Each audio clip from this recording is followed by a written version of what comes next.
Wait a minute. Have you heard the strange tales of the Whistler?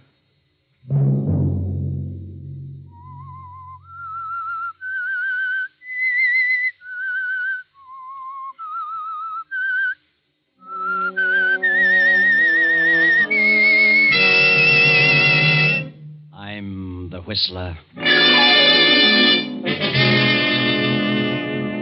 I don't know what it is. It's a figure. I can't tell whether it's a man or a woman.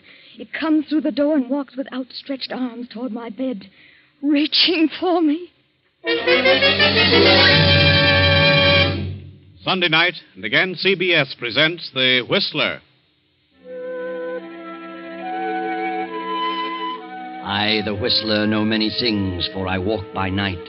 I know many strange tales, many secrets hidden in the hearts of men and women who have stepped into the shadows. I know the nameless terrors of which they dare not speak. And so I tell you the weird tale of jealousy.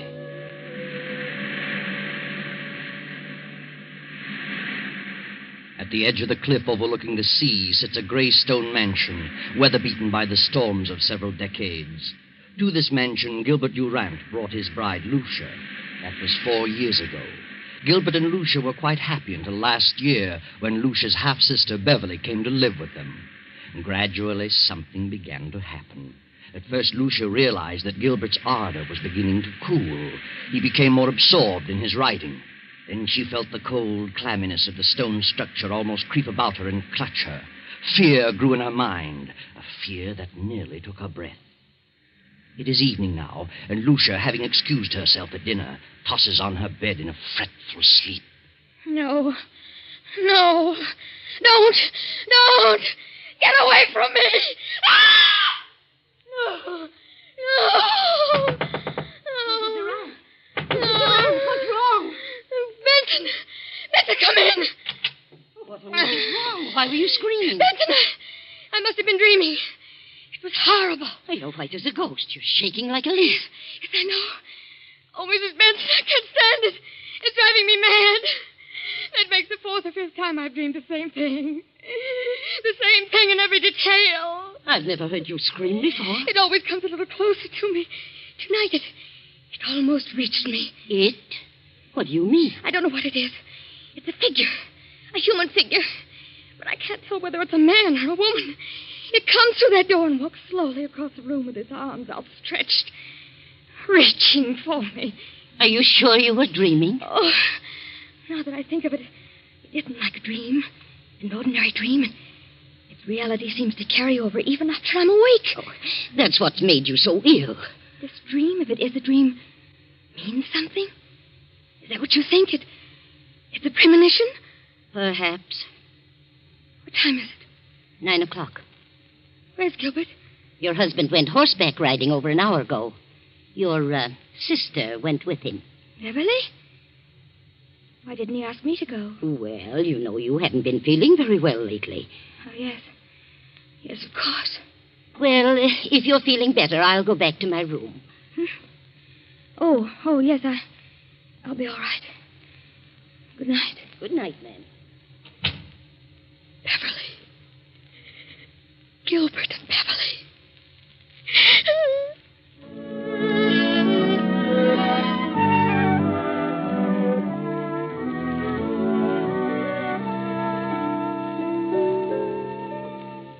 Lucia lies for a while, staring wild-eyed at the patch of moonlight on the bedroom door. And finally she drops off to sleep.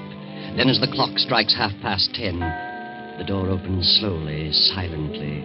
A figure steps into the room and moves noiselessly through the moonlight to Lucia's bed and stands staring at her. Suddenly, Lucia opens her eyes. Gilbert, don't! Lucia, what's wrong with you? What are you doing in my room? Why, I just wanted to know how you felt.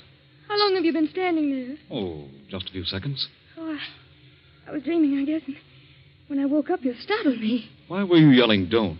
I don't know. I haven't the slightest idea. I talked to Dr. Hanby about you today. Told him you were run down, and he suggested I get a tonic for you. I'll drop in at the drugstore on my way home tomorrow evening. A tonic? Yes.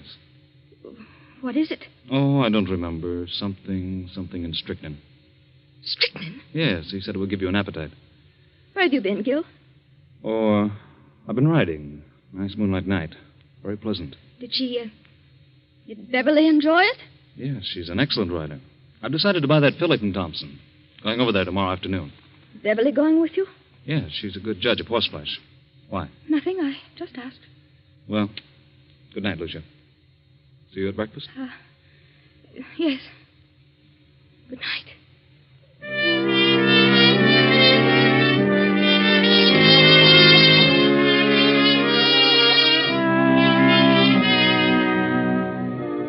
Lucia waits till she hears her husband turn out his light, then slips quickly to her door and quietly down the stairs to the library. With every beat of her pulse, she hears Gil's words. Something in Strickland. Something in Strickland. She snaps on the light and steps to the shelf holding the encyclopedia. She runs her fingers down the long line of books, LMNO, P to R. And then she stops and stares in terror. The S to T is missing.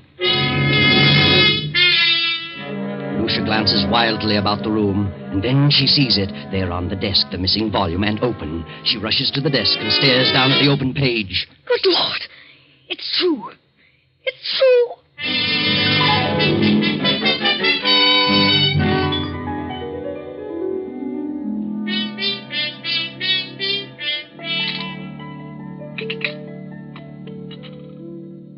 I'll tell you what, Beverly. I'll leave the deal entirely up to you. Up to me? Oh, Gil, that's not fair. Why not? Well, suppose she turns out to be a lemon. I don't think she will, because you're going to have the job of training her. Oh, you certainly flatter me. Not in the least. Oh. Good morning, Lucia. I just realized what time it was. You'll be leaving in a few minutes. Yes, it's 9 this very minute. I better step on it. More coffee, Beverly? No, thanks. How do you feel, Lucia? Why, better. Much better. You better eat something. No, I can't. At least some coffee. Yes, I'll have some coffee. I've got to run. See you later, Lucia. Yes, Gil. And I'll see you this afternoon at 2, Beverly. Yes, I'll meet you in town at 2. Oh, Gil, don't forget Lucia's medicine. I won't. Goodbye, Lucia. Are you meeting Gil in town, Beverly? Yes, he wants me to decide on that filly he's interested in.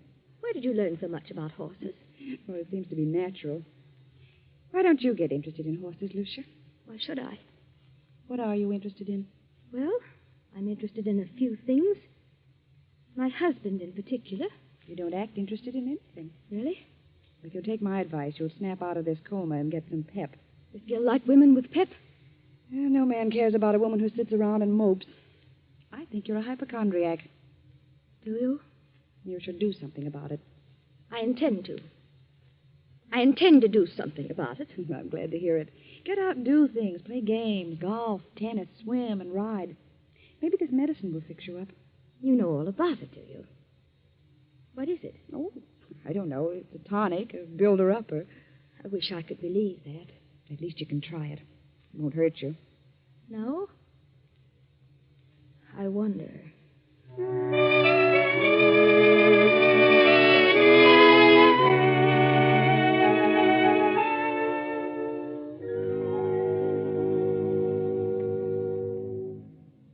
Oh, come in, Doctor. Yeah, Lucia. What'd you call me out here? What's wrong? I just couldn't make it into town. Oh, it can't be as bad as that. Did Gilbert talk to you about me yesterday? Oh, I saw Gil for a few moments at the club during lunch. Said you were run down. Did you give him a prescription for me? I never do that until I've examined the patient. You didn't give him a prescription. Well, no. What did you suggest for me? Oh, I don't know. Just mentioned a few tonics he might get for you. Spoke of beef iron and wine, and sherry and egg, and I don't remember what else. Then you mentioned nothing specifically. Don't think so. I see. What seems to be wrong with you, Lucia? I don't know exactly. Something has been happening to me that... Well, frankly, I'm afraid I'm losing my mind. Oh, come now. We all feel that way at times. I'm serious. Things happen to me in the night. What sort of things? First, I thought they were just nightmares. But when you have a nightmare, you wake up and the fear is gone. You realize the truth. This vision that comes to me haunts me through the waking hours as well. Vision? Something, I think it's a person, comes through my bedroom door, approaches my bed with outstretched arms as though it intends to strangle me. Each time it comes a little closer. My fear is that eventually it will get to me before I wake up. You always dream the same dream? If it is a dream, yes. Who is the person? I don't know. And you don't think it's really a dream? No. I think it's a premonition. Well, have you any basis for such a fear in real life? Is there someone or something that you're afraid of? Doctor, I'm convinced that they're not dreams. And I'm not asleep. Oh, nonsense. I'm positive they're not mere dreams. Well, I think it's all due to your rundown condition. You probably don't sleep as soundly as you should, and so you transfer sounds in the night to dreams, nightmares. That's exactly what I mean. If I'm only half asleep, I may be transferring actual movements and sounds into dreams. In other words, if someone slams the door in the night, I may half hear it and attribute it to a dream. Yes, go on. And perhaps I'm not dreaming. I think you'd better come into town and have a thorough physical. You mean a checkup by a psychiatrist? Well, I may have someone to help me. It's the usual thing, you know. Oh. Oh, Dr. Henry. I'm so frightened. Oh, no. Everything's going to be all right. I'm afraid. I'm afraid that I'm going to die.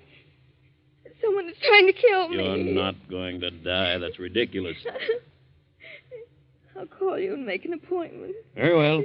In the meantime, try not to think about it. Keep your mind on something on the brighter side. Yes, I'll try.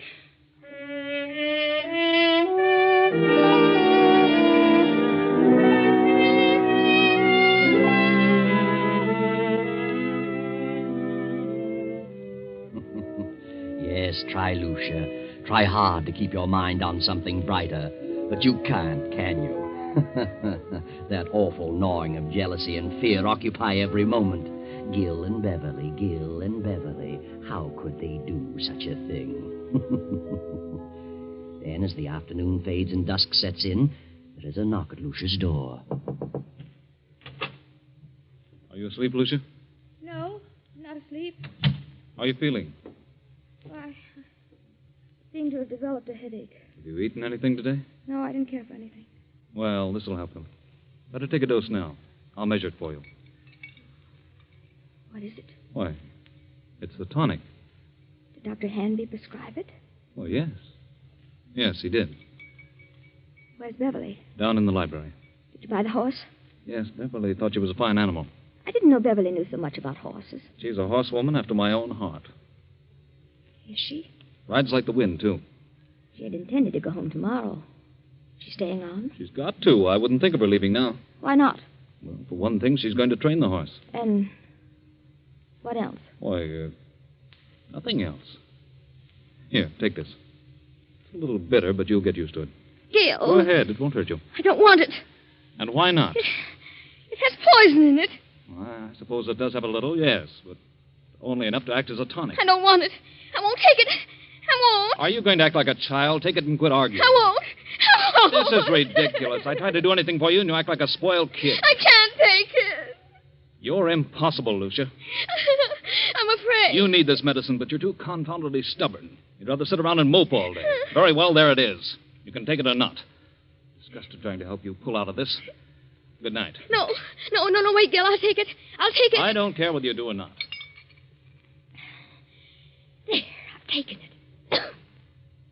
Terribly bitter. And take another dose around 11. Gil, where's Mrs. Benson? Why, I told her she could have the night off.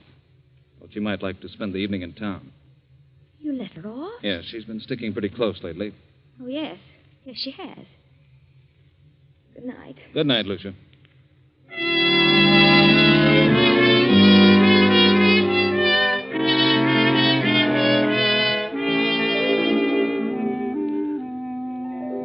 What's wrong, Gil?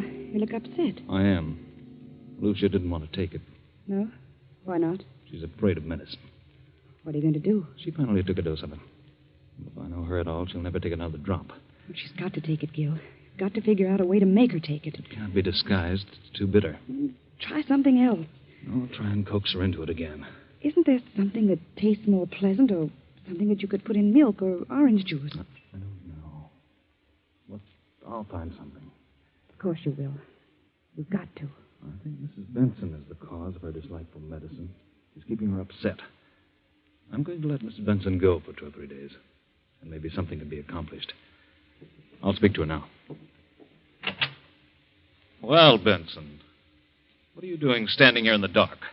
I was just going upstairs to see if Mr. Durant wanted anything before I went out. I see. Oh, by the way, I'm staying home for a couple of days, and I thought that since you've been staying so close to the job, you'd welcome a few days' leave. Leave? Why, yes, but Mrs. Durant may prefer that I stay. I think you'd better get a little rest yourself. You needn't come back till Friday. But I don't need a rest. You come back Friday. Yes, very well, sir. I'll run up and see her before I go.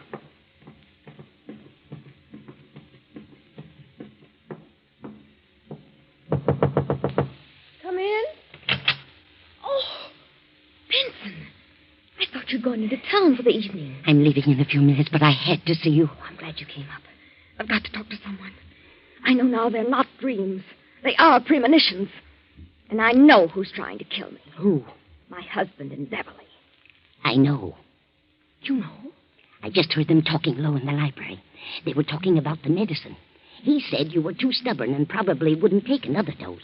And she said he'd have to find some way to make you take it. Then it is poison. They want me out of the way. I got angry because I refused to take it. Oh, yes, and there's something else. He just told me that he would not be going into town for several days and told me not to come back here till Friday. Good Lord. I'll go on into town as planned, but I'll slip back toward midnight and come up the back way. And I won't take a thing they give me. I'll be back at midnight. Thank you, Benson. Good night. Good night, ma'am.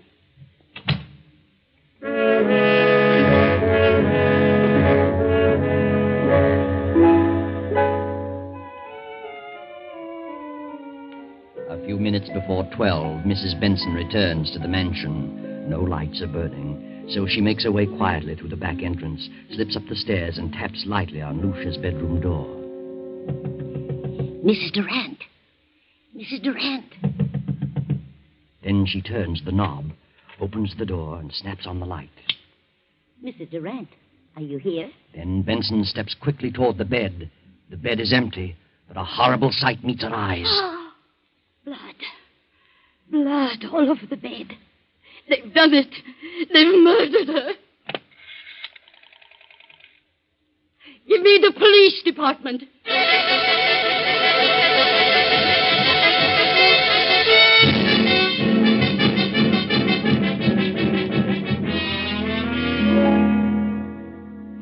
All right, Mrs. Benson. What happened this evening? Well, earlier in the evening, Mr. Durant told me I could have the night off, since I'd been staying close to Mrs. Durant for some time. Mm-hmm. And then later, he said he decided to let me off until Friday. But I didn't want to go, and he insisted. Was there anyone else in the house? Yes, Mrs. Durant's half-sister, Beverly. Did you leave the house? Yes, but I went up and told Mrs. Durant I'd be back about midnight. If you had till Friday, why did you come back at midnight? Because we were both frightened. Of what? Well, Mrs. Durant had been having premonitions that someone was trying to kill her. Who was trying to kill her? She didn't know, but she was terribly frightened. Is that all? No. Her husband tried to get her to take some medicine he had brought home. She refused, and he got angry. How do you know he was angry? I heard him talking about it to Beverly. They were in the library. And he told Beverly that Lucia was very stubborn. And Beverly said that he'd have to think of some other way. Did Mrs. Durant suspect her husband and Beverly of trying to do away with her? Yes, she did. She was convinced that Mr. Durant and Beverly were in love and wanted her out of the way. So you came back tonight because you anticipated that something was going to happen? Yes. The house was dark, so I came up the back stairs, knocked on her door, and when I got no answer, I came in, turned on the lights, saw she was gone, and then I saw the bed all covered with blood. She wouldn't take the poison, so they did it another way. That's what they planned in the library. Where are they now? Any idea? Well, they didn't expect me back tonight, so they've probably gone to dispose of the body, intending to come back here and clean the place up later. I see. Anybody else know about Mrs. Durant's fears? Yes. She talked to Dr. Hanby. I called him right after phoning the police and told him about it. He knows. Dr. Hanby, Captain Rick. What in the world is the meaning of this? From all indications, Mrs. Durant has been murdered and the body disposed of. Doctor, I understand Mrs. Durant told you that she was afraid that something was going to happen to her, that she was going to die. Who told you that? Mrs. Benson here. I see. Well, she did call me in this morning. She'd been having strange dreams. Premonitions, she called them. I called them hallucinations. Who did she think it was? Well, she couldn't tell whether it was a man or a woman, but someone was always approaching her bed with outstretched arms, trying to choke her. Do you think it was more than a dream? Well, she was a sort of hypochondriac. I asked her to come into town where I could give her a thorough examination. I didn't take her story too seriously, but, well, this certainly puts a different slant on the entire picture. Yes, we haven't found the body. I have men out searching now. We'll find it. Well, here's Mr. Durant and his sister-in-law. They found him about a half-mile down the beach. How are you, Durant? What in the world goes on here? Oh, what's wrong, Doctor? Take a look at that bed. Good Lord, what's happened? Lucia, where is she? We thought you could enlighten us on that point. What do you mean? Is she dead? Where is she? Gil. Beverly. Give her some water. She'll be all right in a minute. But what's happened? We think your wife has been murdered. Murdered? What are you doing here, Mrs. Benson? I thought you were gone till Friday. Why did you tell her to go until Friday? Why, I thought she needed a rest. She's been having long hours. Where is Lucia? Where have you and your sister-in-law been? Why, I slept upstairs and saw Lucia was asleep, so we decided to take a little ride down the beach. It was still early. Didn't take anything with you? Certainly not. What do you mean by that? What would we take? I don't know. I just asked. Did you two try to get Lucia to take some medicine? No. Wait a minute, Beverly. That won't do any good. Yes, we did.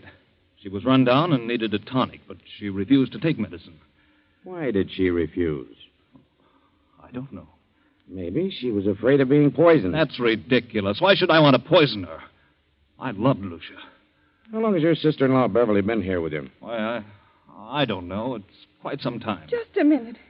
Are you inferring that Gil and I'm not inferring anything. I'm merely asking questions. Well, whoever suggested such a thing is lying. Why, Gil and Lucia... Just a moment, Beverly.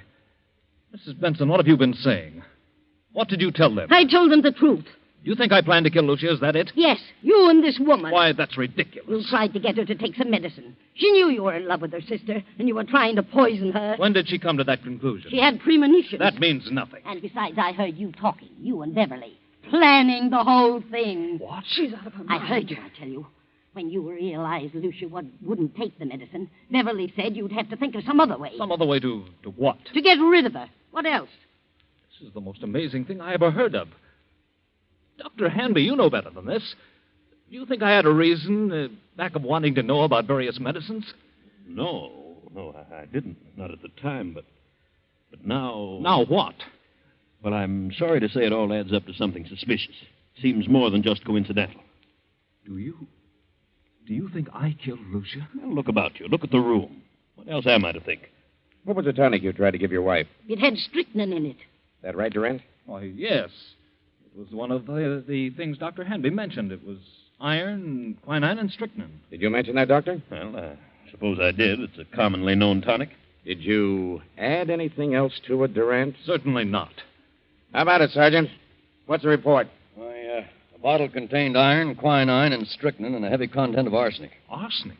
But it isn't possible. I put nothing in it. Where would I get arsenic? Well, it was in there just the same. Good Lord, Doctor, it isn't true. You know it isn't. I hate to say it, Gil, but the evidence looks bad for you. Benson knows what all this is about. She's lying. She knows Gil wouldn't do such a thing. She's back of it all. Why? I don't know, but believe me, I'll find out if I have... That'll do. Under the circumstances, I think you'd all better come down to headquarters so we can keep you separated. Come on. And no more talking.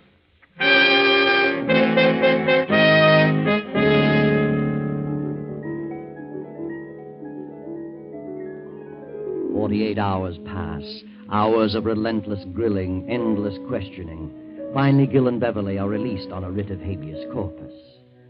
Now weeks have gone by, and Lucia's body has not been discovered, and so the district attorney is forced to make a public announcement that in spite of the apparent evidence, no murder charges can be preferred against Gil and Beverly due to lack of corpus delicti, the failure to produce Lucia's body. Now Beverly and Gil are in the library. Beverly, I want you to know how wonderful I think you've been, the way you've stuck right beside me through this thing. I know it's been a trial for you, and, well, You're one girl in a million. Thanks, Gil, but it isn't over yet. They won't stop their search for Lucia's body, and if they find it, we haven't a chance. I know, but what can we do about it? Well, why couldn't we leave the country? Together? Not necessarily. They'd be sure to follow us. We could go separately in different ways, and... And meet someplace later on? Is that what you mean? Yes, that's what I mean. That seems a bit mad. That would equal an out-and-out confession. But, Gil, if they find Lucia's body, we haven't a chance. It's too strong against us. We never could come back, Beverly. Oh, what of it? I don't want to die, Gil, and I don't want anything to happen to you. Beverly, I don't know what to say. I'm frightened, Gil. I can't stay here with such horrible fear hanging over me. I'll go mad. If you don't go, then I will. I'll leave tonight. Please, Beverly, I need you more than ever now. Please don't go. Don't worry, Gilbert. She won't leave you. Lucia. Good Lord. I won't let her leave you. I'll see that you both go together. And stay together for a long, long time. Lucia, what does this mean? We thought you were dead. Disappointed, are you? Where have you been? What happened to you? Coming to that. You thought I was dead. Well, I'm not. I'm live enough to pull this trigger. I've been behind those drapes, and I heard every word you said. Now I know you're in love with each other. Now I know you wanted to do away with me. In love? With Beverly? From the day she came here. She took you away from me. I did not. We never thought of such a thing, never. It never entered my mind. Why do you lie about it? You do love her. Why don't you admit it? I love Beverly? Yes. You certainly have a vicious mind, Lucia. For the first time, I see you for what you really are. I never even thought of such a thing. But now that you mention it, I realize the truth. Yes, I do love Beverly. Gil, don't. Why shouldn't I? And it's Lucia's fault. She's the cause of it. A suspicious-minded devil. She let her imagination run away with her. She built this thing up, and now it's boomeranged on her. Oh, what a mess you've made of things, Lucia. You mean you and Beverly, you didn't plan? Certainly not. You must have been out of your mind. Oh, Gil. Gil. I thought... I was sure. Oh, Gil. Gil. I'm sorry, Lucia, but that's the way it is. And you've no one to blame but your own miserable self.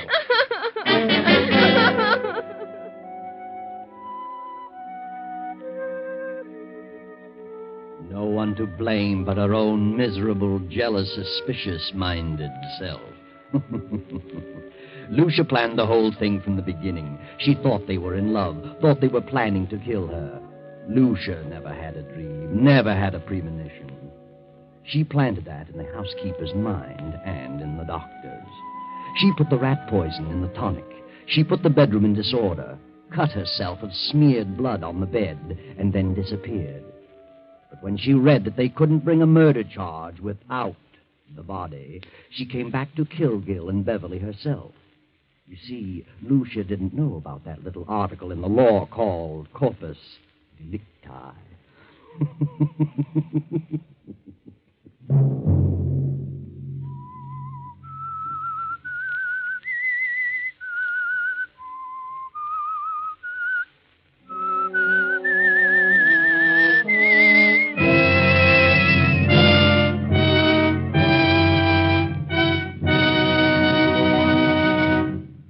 CBS has presented The Whistler.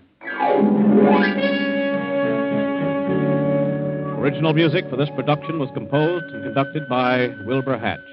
The Whistler is written by and directed by J. Donald Wilson and originates from Columbia Square in Hollywood.